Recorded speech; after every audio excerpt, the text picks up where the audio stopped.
Salut à tous, c'est Kazin, j'espère que vous allez bien. Aujourd'hui, on va faire une petite vidéo sur la collection de scellés en parlant tout simplement de ce magnifique coffret Crinière du Couchant Necrozma.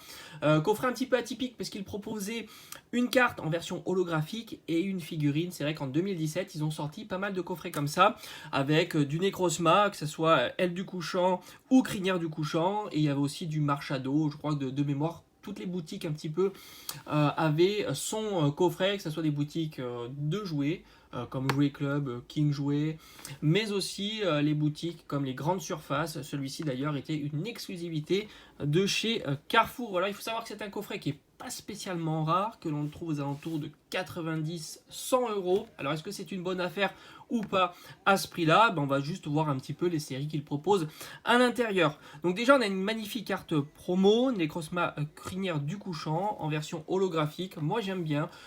C'est vrai que je suis moins fan des simples X ou V qu'on pouvait trouver à l'époque.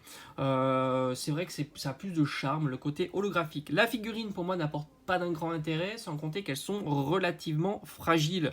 Necrozma a tendance à perdre des petits bouts comme ça, parce que c'est très très fin. Donc c'est vraiment pas des figurines pour jouer, mais à exposer, tout simplement. Alors on retrouve à l'intérieur 4 boosters, c'est plutôt classique.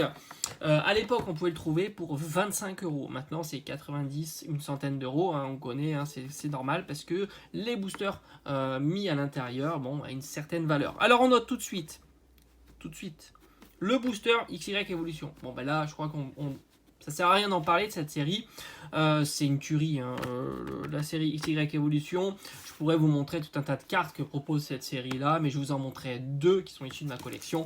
Et franchement, ça suffit pour nous mettre d'accord que cette série est juste géniale. Sans compter que les holos sont quand même super sympas et sortent régulièrement. Donc ça, c'est plutôt cool. On n'est même pas obligé, pour être content, d'aller chercher les ultra rares, les ultra full art, les gold, les secrètes, les choses comme ça. Non, juste, d'ailleurs, enfin, sauf les petites secrètes, mais sauf, voilà, il nous suffit juste d'aller chercher quelques holos sympas et c'est gagné.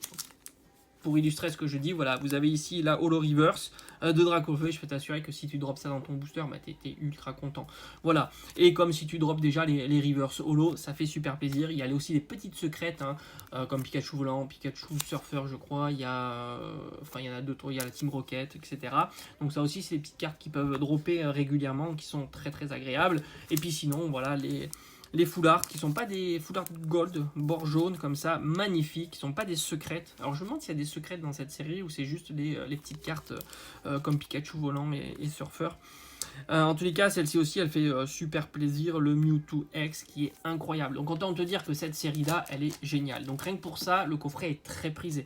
Donc on a un booster qui est super intéressant, que ça soit à garder en scellé pour la collection, même si je privilégie les boosters sous blister rigide, mais aussi pour ouvrir parce qu'on peut avoir de très très belles cartes à l'intérieur. On a ici un booster, Vasion Carmin, tu le vois pas très bien avec ce Katagami qui est horrible, mais là, Invasion Carmin, c'est pas du tout une bonne série.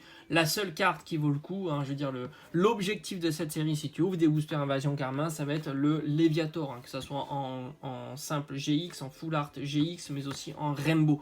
Voilà, tu vas te focaliser uniquement sur cette carte-là. Maintenant, ce coffret était sorti à l'occasion de Soleil et Lune Tempête Céleste. Là, sur cette série-là, il y a quand même un petit peu plus de choix. Déjà, on a des très très jolies cartes prismes, que ce soit Jirachi, Latios. Donc ça, c'est des cartes qui font plaisir et qui peuvent remplacer la Reverse. Et ça, c'est plutôt cool.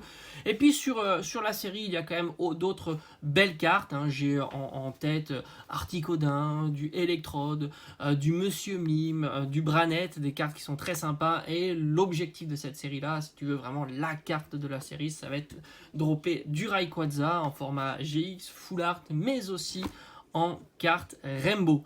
Voilà, j'ai fait le tour de ce coffret. Moi, je trouve que c'est un coffret qui est abordable en garder en scellé, tout simplement parce qu'on le trouve aux alentours de 90 euros. Il y a des coffrets qui sont beaucoup plus chers. Les séries proposées sont pas mal. Heureusement qu'on a ce qui rehausse vraiment tout le tout, c'est le booster XY Evolution. Mais les deux boosters Tempête Céleste sont plutôt cool. Et l'Invasion Carmin, on peut oublier l'Invasion Carmin. On est d'accord. Allez, je te dis à bientôt pour une prochaine vidéo présentation collection. Allez, je te dis ciao ciao.